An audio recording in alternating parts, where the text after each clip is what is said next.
ਹਾਂਜੀ ਸਰਕਾਰ ਕਿੱਥੇ ਲਾਈ ਫਿਰਦੇ ਪਿਓ? ਡੇਕ 'ਚ ਪਾਣੀ ਆਇਆ ਸੀ ਤੇ ਬੱਚੇ ਬਹੁਤ ਜ਼ਿਆਦਾ ਗਲਤੀਆਂ ਕਰਦੇ ਨੇ ਲੋਕ ਵੀ, ਤੇ ਇਹਨਾਂ ਨੂੰ ਸਮਝਾ ਰਹੇ ਆ ਕਿ ਪਾਣੀ ਜਦੋਂ ਆਂਦਾ ਹੈ ਤੇ ਕਮ ਸੇ ਕਮ ਆਪਣੀ ਹਿਫਾਜ਼ਤ ਕਰਿਆ ਕਰੋ, ਬੱਚਿਆਂ ਨੂੰ ਆਪਣੇ ਕੰਟਰੋਲ 'ਚ ਰੱਖਿਆ ਕਰੋ, ਨੁਕਸਾਨ ਤੋਂ ਬਚ ਜਾਵੋ। ਠੀਕ ਹੋ ਗਿਆ ਇਹਨਾਂ ਕੀ ਸਮਝਾਣਾ ਹੈ, ਤੇ ਸਿਆਣੇ ਵੀ ਸਾਰੇ ਆਏ ਨੇ ਜੀ ਬੱਚਿਆਂ ਨੂੰ ਬਜਾਏ ਰੋਕਣ ਦੇ। ਜੀ ਜੀ ਤੇ ਗੁਜ਼ਰੇ ਹਾਂ ਤੇ ਅੱਲਾਹ ਪਾਕ ਰਹਿਮਤ ਆ ਫਰਮਾਏ, ਇੱਕ ਬੂਟੀ ਨਜ਼ਰ ਆਈ ਹੈ ਜਿਹਨੂੰ ਜੀ। ਕਹਿੰਦੇ ਨੇ ਪੈਰ ਬੂਟੀ। ਠੀਕ ਹੋ ਗਿਆ। ਇਹਨੂੰ ਵੈਸੇ ਫਚਕੋਲਾ ਵੀ ਕਿਹਾ ਜਾਂਦਾ ਇੰਗਲਿਸ਼ 'ਚ। ਹੂੰ ਆਓ ਤੁਹਾਨੂੰ ਇੱਕ ਇਹਦਾ ਫਾਇਦਾ ਦੱਸੀਏ। ਇਹ ਦੇਖੋ ਇਹਦੀ ਪਹਿਚਾਣ ਕਰੋ। ਇਹ ਦੇਖੋ, ਇਸ ਬੂਟੀ ਦਾ ਸਭ ਤੋਂ ਪਹਿਲਾ ਫਾਇਦਾ ਹੈ ਵੇ ਕਿ ਜਦੋਂ ਇਹਨੂੰ ਤੋੜੋਗੇ ਨਾ ਤੇ ਇਸ ਤਰੀਕੇ ਨਾਲ ਹੱਥ ਲਾਓਗੇ, ਇਹ ਵੇਖੋ ਹੱਥ ਚਿਪਕਣਗੇ। ਇਹ ਵੇਖੋ ਇਹ ਹੈ ਇਹਦੀ ਦੂਸਰੀ ਪਹਿਚਾਣ। ਇਹ ਵੇ ਕਿ ਇਹਨੂੰ ਇਸ ਤਰੀਕੇ ਦੇ ਨਾਲ ਮਲ ਕੇ ਇਹ ਦੇਖੋ ਹੱਥਾਂ ਤੇ ਜਦੋਂ ਇਹਦਾ ਲੱਗ ਗਿਆ ਠੀਕ ਹੈ, ਇਸ ਤਰ੍ਹਾਂ ਕਰਕੇ ਜਦੋਂ ਸੁੰਘੋਗੇ ਇਸ ਤਰ੍ਹਾਂ ਜਿਵੇਂ ਗੰਦਮ ਜਾਂ ਜੌਂ ਸੜ ਜਾਂਦੇ ਨੇ, ਇਹ ਸਮੈਲ ਹੈ। ਪਹਿਚਾਣ ਇਹਦੀ ਹੋ ਗਈ। ਹੁਣ ਇਹਦੇ ਫਾਇਦਿਆਂ ਦੀ ਤਰਫ ਚੱਲਨੇ ਆ।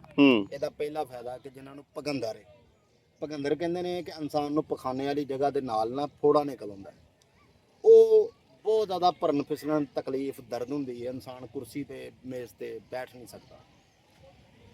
ਇਸ ਬਿਮਾਰੀ ਦੇ ਅੰਦਰ ਇਸ ਬੂਟੀ ਦਾ ਬੜਾ ਕਮਾਲ ਹੈ। ਆਓ ਤੁਹਾਨੂੰ ਦੱਸਨੇ ਆ ਕਿ ਇਹਦੇ ਪੱਤੇ ਇਸ ਤਰੀਕੇ ਦੇ ਤੋੜਨੇ ਨੇ, ਇਹ ਇਸ ਤਰੀਕੇ। ਠੀਕ ਹੋ ਗਿਆ। 4 ਕਿਲੋ ਇਹਦੇ ਪੱਤੇ ਹੋਣ, ਠੀਕ ਹੈ, ਖੁਸ਼ਕ ਕੀਤਾ ਜਾਏ। ਠੀਕ ਹੈ। ਇਹਦਾ ਨਮਕ ਤਿਆਰ ਕਰਨਾ, ਠੀਕ ਹੈ। ਨਮਕ ਤਿਆਰ ਕਰਨ ਤੇ ਇੱਕ ਵੀਡੀਓ ਅਸੀਂ ਲੈਦਾ ਦੇਵਾਂਗੇ, ਵੀਡੀਓ ਅੱਗੇ ਵੀ ਦਿੱਤੀਆਂ ਕਾਫੀ ਹੈ।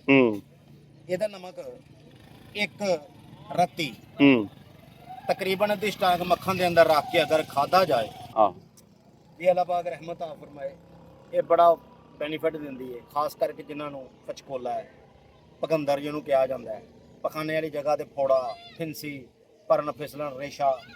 ਇਹ ਦੇਖੋ ਪੱਤੇ 4 ਕਿਲੋ ਇਹਦਾ ਨਮਕ ਤਿਆਰ ਤੁਸੀਂ ਕਰ ਲੈਣਾ। ਇੱਕ ਰੱਤੀ ਇਹਦਾ ਨਮਕ, ਅੱਧੀ ਸਟਾਕੀ ਮੱਖਣ ਉਹਦੇ ਅੰਦਰ ਮਿਕਸ ਕਰ ਲਵੋ। ਇਹਨੂੰ ਖਾਲੀ ਪੇਟ ਖਾਣਾ ਸ਼ੁਰੂ ਕਰੋ। 7 ਖੁਰਾਕਾਂ, 7 ਦਿਨ ਦਾ ਇਲਾਜ ਹੈ। ਅੱਲਾਹ ਪਾਕ ਰਹਿਮਤ ਆ ਫਰਮਾਏ, ਫਚਕੋਲਾ ਆਪਰੇਸ਼ਨ ਨਹੀਂ ਕਰਵਾਉਣਾ ਪਏਗਾ। ਜਿਹੜੇ ਕਹਿੰਦੇ ਨਾ ਪਗੰਦਰ ਦਾ ਆਪਰੇਸ਼ਨ ਕਰਵਾਈਦਾ ਫੇਰ ਹੋ ਜਾਂਦਾ ਹੈ, ਯਾਰ ਦਰਦ ਬੜੀ ਹੈ, ਜਲਣ ਬੜੀ ਹੈ, ਸਦਕਾ ਹਜ਼ੂਰ ਦਾ ਅਲਹਮਦੁਲਿਲਾ ਦੁਬਾਰਾ ਇਹ ਪ੍ਰੋਬਲਮ ਨਹੀਂ ਰਹੇਗੀ। ਅੱਛਾ ਬਾਬਾ ਜੀ, ਭਗੰਦਰ ਜਿਹੜਾ ਵੇ ਉਹ ਹਿੱਸਿਆਂ ਤੋਂ ਤੇ ਪਖਾਨੇ ਵਾਲੀ ਜਗ੍ਹਾ ਦੇ ਸੈਂਟਰ 'ਚ ਹੁੰਦਾ ਹੈ? ਸਭ ਤੋਂ ਅੱਛਾ ਸਵਾਲ ਤੁਹਾਡਾ ਹੈ ਵੇ ਕਿ ਭਗੰਦਰ 3 ਕਿਸਮ ਦਾ ਹੈ।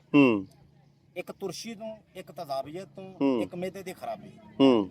ਗੱਟ ਹੈਲਥ ਦੀ ਅਸੀਂ ਇੱਕ ਵੀਡੀਓ ਦਿੱਤੀ ਹੈ। ਗੱਟ ਸਿਸਟਮ ਜਿਹਦਾ ਖਰਾਬ ਹੁੰਦਾ, ਗੱਟ ਸਿਸਟਮ ਕਹਿੰਦੇ ਨੇ ਆਂਤਾਂ ਨੂੰ। ਆਂਤਾਂ ਦੇ ਅੰਦਰ ਅਗਰ ਪਾਸੇ ਤੁਹਾਡੇ ਰੇਸ਼ਾ, ਸੋਜਸ਼, ਇਨਫੈਕਸ਼ਨ ਅਗਰ ਇਹੋ ਹੀ ਅਗਰ ਖੁਰ ਕੇ ਆਣਾ ਹੈ ਤੇ ਇਹਦੇ 'ਚ ਬਰੀਕ ਇੱਕ ਸ਼ਰੀਆਨਾ ਹੁੰਦੀਆਂ ਮਦਦ ਦੇ ਨਾਲ, ਇੱਕ ਵੀ ਅਗਰ ਬੰਦ ਹੋ ਗਈ ਹੈ, ਪਖਾਨੇ ਵਾਲੇ ਸਰਾਖ ਔਰ ਖਸੀਏ ਜਿੱਤੇ ਖਤਮ ਹੁੰਦੇ ਨੇ, ਇਹਦੇ ਸੈਂਟਰ ਦੇ ਵਿੱਚ ਹੋਏਗਾ ਫੋੜਾ। ਠੀਕ ਹੋ ਗਿਆ। ਇਹ ਵਗਦਾ ਰਹੇਗਾ, ਭਰਦਾ ਰਹੇਗਾ, ਵਗਦਾ ਰਹੇਗਾ।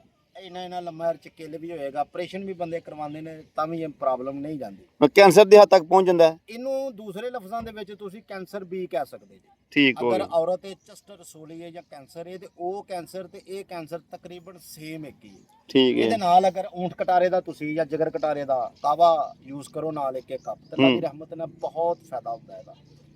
ਦੇਖੋ ਇੱਕ ਵੀਡੀਓ ਦੇ ਅੰਦਰ ਤੁਹਾਨੂੰ 2 ਫਾਇਦੇ ਦਿੱਤੇ ਨੇ। ਰਿਕਵੈਸਟ ਹੈ ਚੈਨਲ ਨੂੰ ਸਬਸਕ੍ਰਾਈਬ ਕਰਨਾ, ਵੀਡੀਓ ਸ਼ੇਅਰ ਕਰਨੀ ਹੈ। ਇਸੇ ਤਰ੍ਹਾਂ ਮਾਲੂਮਾਤ ਲੈ ਕੇ ਕਿਸੇ ਅਗਲੀ ਵੀਡੀਓ 'ਚ ਮਿਲਾਂਗੇ। ਉਨੀ ਦੇਰ ਤੱਕ ਮੁਹੱਬਤਾਂ ਜੀ ਯਾਦ ਰੱਖਣਾ ਹੈ। ਅੱਲਾਹ ਨੇ